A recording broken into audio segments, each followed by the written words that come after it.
কি সবার খবর টবর ভালো তো? পড়াশোনা চলছে নিশ্চয়ই ভালো করে। আর তোমাদের অপেক্ষা করাতে পারছি না, এতবার ধরে তোমরা রিকোয়েস্ট করেছো, তাই জন্য তোমাদের জন্য আমি নিয়ে এসেছি history suggestion for class 9।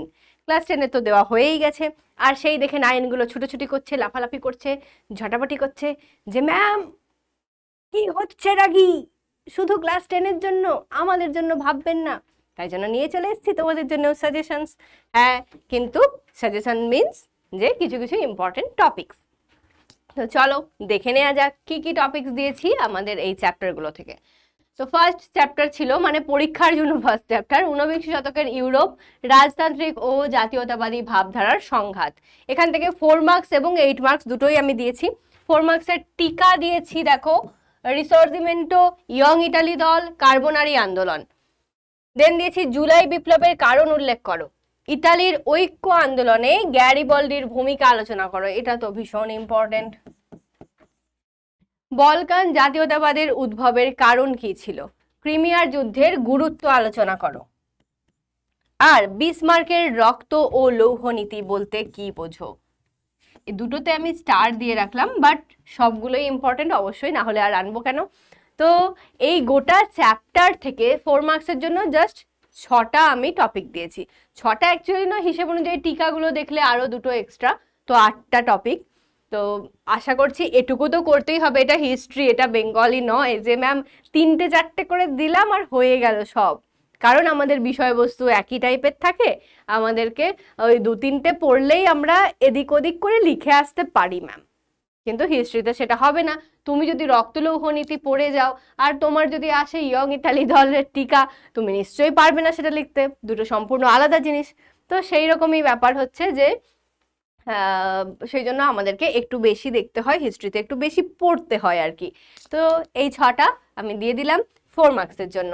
Next আছে 8 মার্কসে 1815 খ্রিস্টাব্দের ভিয়েনা সম্মেলন সম্পর্কে আলোচনা করো। ওকে, খ্রিস্টাব্দের ভিয়েনা সম্মেলন সম্পর্কে আলোচনা করবে, এটা 8 মার্কস যেহেতু আছে, সমস্তটা একেবারে গুরুত্ব গুরুত্ব সব মিলিয়ে আলোচনা। মেটারনিক ব্যবস্থার পরিচয় দাও, এই ব্যবস্থার ব্যর্থতার কারণ আলোচনা করো। এটা কিন্তু 4 করে যেহেতু ভাগ হচ্ছে, 4 মার্কসেও চলে আসতে পারে, তো আমরা 8 মার্কসের জন্য পড়েই যখন যাচ্ছি 4 তো লিখে আসতেই পারবো। হয়তো শুধুমাত্র 4 মার্কসে এলো যে মেটারনিক ব্যবস্থার ব্যর্থতার কারণগুলি উল্লেখ করো, ব্যাস। তাহলে এখানে ওটা শুধুমাত্র 4 মার্কস আসতে পারে, আর টোটালটা এলে 8 মার্কস। ফেব্রুয়ারি বিপ্লবের কারণগুলি আলোচনা করো। কারণগুলিটা ময়ে গয়ে হয়ে গেছে, কারণগুলি হয়ে গেছে, কারণগুলি আলোচনা করো। ঠিক আছে, আলোচনা করে দিচ্ছি।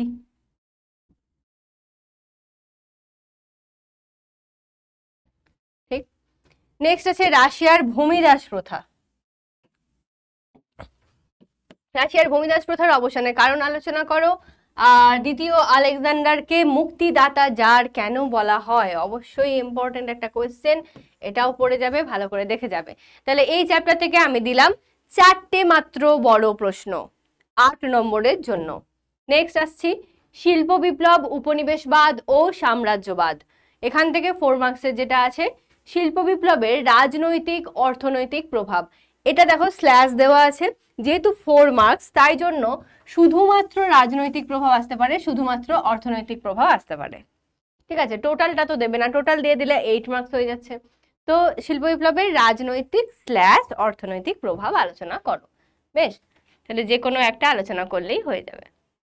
নেক্সট আছে রাশিয়ার শিল্প বিপ্লব দেরিতে হওয়ার কারণগুলি কি।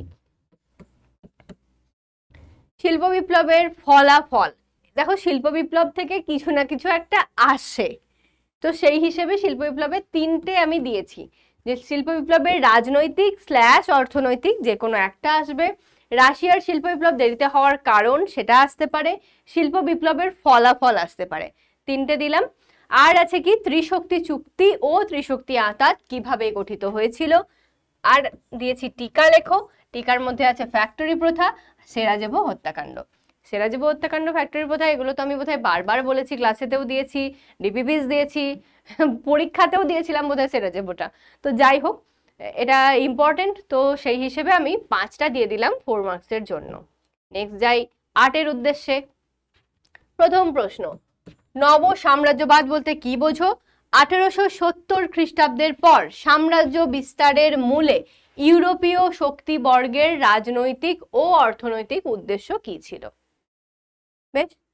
নেক্সট হচ্ছে প্রথম বিশ্বযুদ্ধের কারণগুলি ব্যাখ্যা করো। প্রথম বিশ্বযুদ্ধের সমস্ত কারণ ব্যাখ্যা করবে। 3, শিল্প বিপ্লবের ক্ষেত্রে ইংল্যান্ডকে কেন ইউরোপের শিক্ষক বলা হয়? অবশ্যই শিল্প বিপ্লব প্রথম কোথায় ঘটেছিল? ইংল্যান্ডেই ঘটেছিল, আর সেটার বিস্তারিত কারণগুলো তোমাকে ব্যাখ্যা করতে হবে যে শিল্প বিপ্লবের ক্ষেত্রে ইংল্যান্ডকে কেন ইউরোপের শিক্ষক বলা হচ্ছে। নেক্সট হচ্ছে শিল্প বিপ্লব থেকে উপনিবেশবাদের জন্ম কিভাবে হলো? আর ব্রিটেনে 1834 থেকে 44 খ্রিস্টাব্দ পর্যন্ত সময়কালকে রেলপথের উন্মাদনা হিসেবে কেন চিহ্নিত করা হয়? ঠিক, এটা তাহলে 4-4 করে ভাগ হয়ে যাচ্ছে। এখানে তোমার আসতেই পারে আলাদা আলাদা করে 4 মার্কসের জন্য। ঠিক হলো? তাহলে এই হয়ে গেল 4টে আমার বড় প্রশ্ন। এর থেকে বেশি আমার দেওয়ার মতো কিছু মনে হয়নি।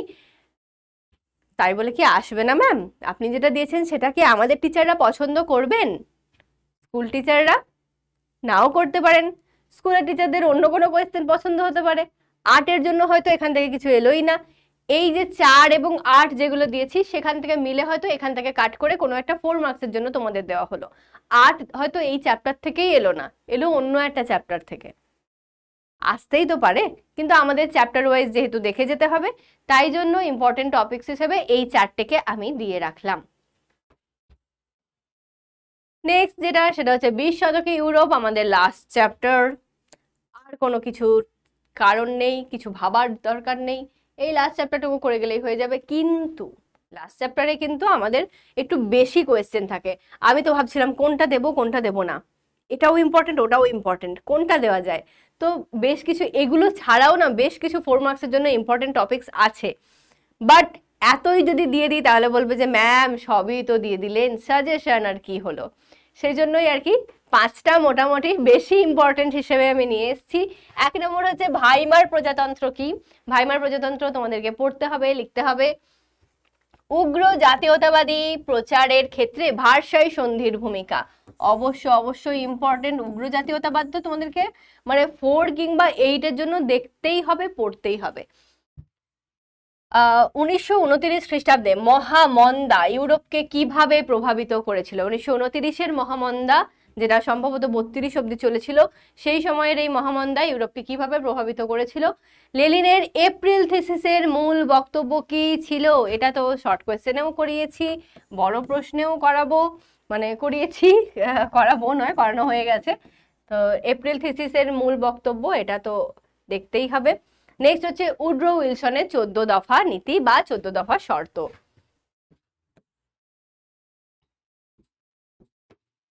বেশ, এটাও ইম্পর্টেন্ট। এই 3টেতে তো পুরো স্টার দিয়ে রাখলাম আমি, বাকিগুলো তাই বলে কি ইম্পর্টেন্ট নয় ম্যাম? না না, সবই ইম্পর্টেন্ট। এখানে 5টা মাত্র দিয়েছি, 5টাও যদি ইম্পর্টেন্ট না হয় তাহলে আর কি হলো? এখান থেকে তো আরো কোয়েশ্চেন দিতে পারতাম। 4 মার্কসের মোটামুটি 10টা মতো দেওয়া যেতেই পারতো, কিন্তু আমি একটু করুণা করলাম তোমাদের ওপর। না না, মজা করছি। আচ্ছা চলো, এগুলো হয়ে গেল আমাদের মেন কিছু 4 মার্কসের জন্য টপিকস। ওকে, এবার আমরা 8-এর জন্য যাই, দেখি। 8-এর জন্য আছে প্রথম বিশ্বযুদ্ধের প্রকৃতি ও ফলাফল আলোচনা করো। প্রথম বিশ্বযুদ্ধের প্রকৃতি ও ফলাফল, এটা একটা গেল। স্পেনের গৃহযুদ্ধ ও তার গুরুত্ব আলোচনা করো। স্পেনের গৃহযুদ্ধ ও তার গুরুত্ব মানেই ওখানে আবার রুশ বিপ্লবেরও কিছুটা প্রভাব ওখানে ঢুকে যাচ্ছে, তাই তো? তাহলে আমাদের মোটামুটি ওখানটা অনেকটাই কভার হয়ে যাচ্ছে। নেক্সট আছে 1917 খ্রিস্টাব্দে রুশ বিপ্লবের সামাজিক কারণগুলি কি ছিল, আর সামাজিক ক্ষেত্রে এই বিপ্লবের কি প্রভাব পড়েছিল? এটা তো ভীষণ ইম্পর্টেন্ট। সামাজিক কারণগুলিও দেখতে হবে আর সামাজিক ক্ষেত্রে এর প্রভাবগুলিও দেখতে হবে। নেক্সট হচ্ছে জার্মানির বিশ্বযুদ্ধে কেন এবং কিভাবে জার্মানি বিশ্বযুদ্ধে কেন এবং কিভাবে আত্মসমর্পণ করেছিল, অথবা প্রথম বিশ্বযুদ্ধে জার্মানির পরাজয়ের কারণগুলি লেখো। দেখো, এটা অথবা দিয়ে করা আছে, স্ল্যাশ দেওয়া আছে, মানে তো উত্তর একই হবে। সেম। এবার কেন একই হবে সেটা হচ্ছে যে বলছে জার্মানি বিশ্বযুদ্ধে কেন কিভাবে আত্মসমর্পণ করেছিল। তাহলে সে আত্মসমর্পণ করছে মানেই তার মধ্যে কিছু কিছু ত্রুটি ছিল যেটার জন্য সে বিফলে গেছে, তাই জন্য তার এই যোগদান করাটা বিফলে গেছে, সেই হিসেবেই তো তাহলে জার্মানির পরাজয় ঘটেছে। তাহলে দুটো উত্তর একই হয়ে যাচ্ছে। সেই জন্য এই 4 নম্বর কোয়েশ্চেনটা এইভাবেও আসতে পারে, এইভাবেও আসতে পারে, যেভাবেই আসুক না কেন আমাদের উত্তর একই হবে। এখানে আমরা আরেকটা জিনিস একটুখানি দেখে রাখতে পারি যে নাৎসি এবং ফ্যাসিবাদী দলের এই হচ্ছে স্পেনের গৃহযুদ্ধে যোগদান করার যে একটা বিষয় ছিল সেটা, তো যেহেতু আমরা গৃহযুদ্ধ তার গুরুত্ব আলোচনা করছি, তার মধ্যে নাৎসি ফ্যাসিবাদের বিষয়টা ঢুকেই যাচ্ছে, তাও মনে হলে আলাদা করে একটা দেখে যেতে পারো। ঠিক আছে, নাৎসি এবং ফ্যাসিবাদের উদ্ভব এবং তার যে প্রভাব, এই জায়গাটা একটা দেখা যেতে পারে। আমি একটা এক্সট্রা লিখে রাখছি জাস্ট, নাৎসি ও ফ্যাসিবাদ, জাস্ট এইটুকুটা লিখে রাখলাম, নাৎসি আর ফ্যাসিবাদটা। ঠিক আছে, এই প্রসঙ্গটা তোমরা একটু দেখে যাবে, এর উদ্ভব বা প্রভাব যাই বলে না কেন।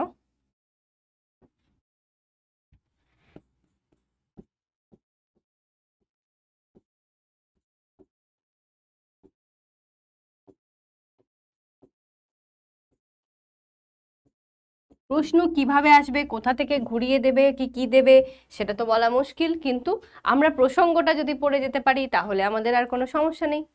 ঠিক, তাহলে এটা একটা এক্সট্রা দিলাম মানে সাজেশন নিয়ে আসার পরেও। তো যাই হোক, ঠিক আছে, এই হয়ে গেল আমাদের হোল টপিকস। ওকে, তো thank you so much everyone. যারা যারা অপেক্ষা করেছিল এই ভিডিওটার জন্য তারা তো আগেই মানে বলে দিও যে এগুলো কার্যকরী হলো কিনা, তোমাদের পরীক্ষার জন্য এগুলো ভালো ভালো টপিকস হিসেবে দিতে পারলাম কিনা। আর দ্বিতীয়ত হচ্ছে যে নিজেরা নিজেদের মতো করে প্রত্যেকটা টপিকসের মানে উত্তর তৈরি করতে থাকো, ভালো করে পড়াশোনা করতে থাকো, লেগে থাকো, আর কিছু না, তাহলেই সব কিছু ভালো হবে, পরীক্ষায় ভালো নম্বর পাবে।